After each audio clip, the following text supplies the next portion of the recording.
If you thought the booing was bad, just wait till what happened both during and after the national anthem played during the FIFA Club World Cup today at MetLife Stadium in my home state of New Jersey. Because at first it may seem trivial, but there's actually a lot to unpack here, from what Donald Trump was doing during the national anthem that he actually shouldn't have been, to the fans' reaction after Trump appeared on the Jumbotron, and finally what the cameramen were forced to do because of that reaction. So drop a like and subscribe if you're new here, and let's break down yet another example of Donald Trump getting humiliated on the world stage at a sports game, which, if you're a long-term viewer of this channel, you'll know is not an isolated incident. Whether it's the madness that was at the Super Bowl that forced Trump to leave early like these instances,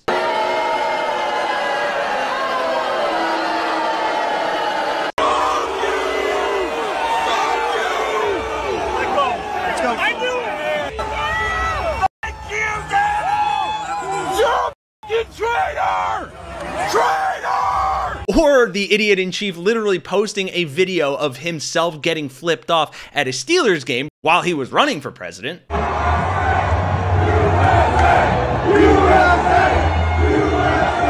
And at this point, I don't know who in this administration thinks it's a good idea to send this guy out to such public sporting events like this, especially given the tumultuous week and situation that Trump is caught in the midst of right now. But it would appear Trump's ego got the better of the whole situation, because today this happened. Donald Trump went to the FIFA Club World Cup, as I said earlier, and here he's standing next to FIFA President Gianni Infantino. More on him later. But essentially, he's an incredibly corrupt person running one of the most corrupt organizations on the planet, which is fitting that Donald Trump is standing right next to him and getting humiliated during the national anthem. I'm going to play some clips of what happened, and then we'll break them down as well as the aftermath, because there's more to it than just Trump getting booed.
And that should be bad enough already, but what happened afterward, and the reason the boos were kind of delayed there, is honestly even more embarrassing. During the national anthem at the Club World Cup, the Jumbotron went to President Trump, which I have a picture of, who was standing and saluting next to FIFA President Gianni Infantino. Some boos rang out, and the screen quickly moved elsewhere. They would never show Donald Trump on the Jumbotron again. CBS sports writer Pradeep Khatri said there were some very audible boos at MetLife Stadium as they showed Donald Trump on the screen during the national anthem, though they quickly cut away. Here's a picture from the crowd of Trump on the Jumbotron when those boos initially rang out, and some further reporting that clearly shows Trump was too problematic for even the FIFA crowd, which is saying something given how corrupt FIFA is. And we've talked before about the organisation behind it, FIFA, a cartel-like group of scumbags and assorted criminals who occasionally put on soccer matches. FIFA has always been terrible, which is what makes it a little hard to hear FIFA's current president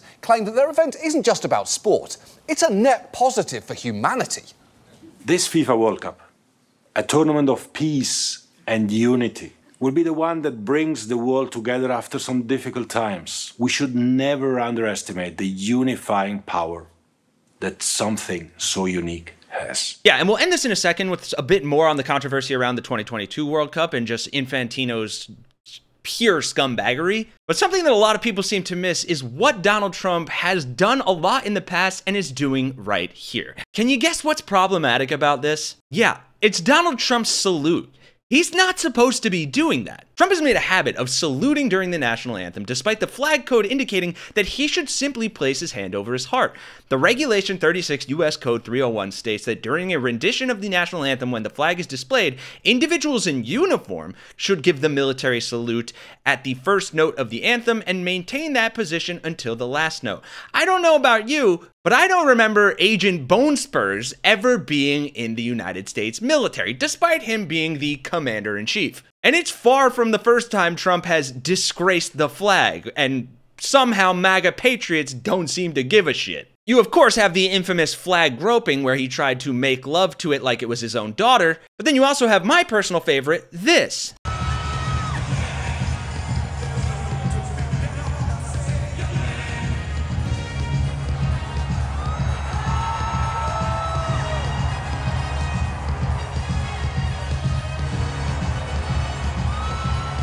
So cool, totally not disrespectful at all. But speaking of complete disrespect and disregard for everything from American values to basic human rights, I think the biggest, purest irony of this whole situation is the fact that Donald Trump was standing next to the corrupt garbage FIFA head that saw over this fiasco. Speaking of World Cup 2022, Qatar. There was, to put it very simply, a lot of controversy surrounding the preparations of this tournament. The Guardian reported that over 6,500 migrant workers had died in the making of this tournament. However, that number has often been challenged, with many saying it is way more. Also in Qatar, being gay is illegal and can result in jail time and torture.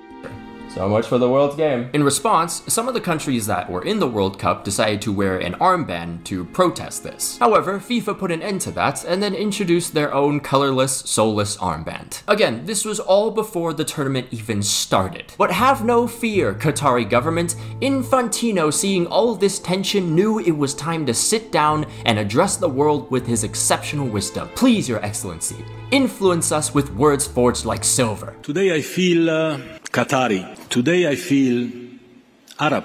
Today I feel African. Today I feel gay. Today I feel disabled. Today I feel a migrant worker. Today I feel a migrant worker. Wow.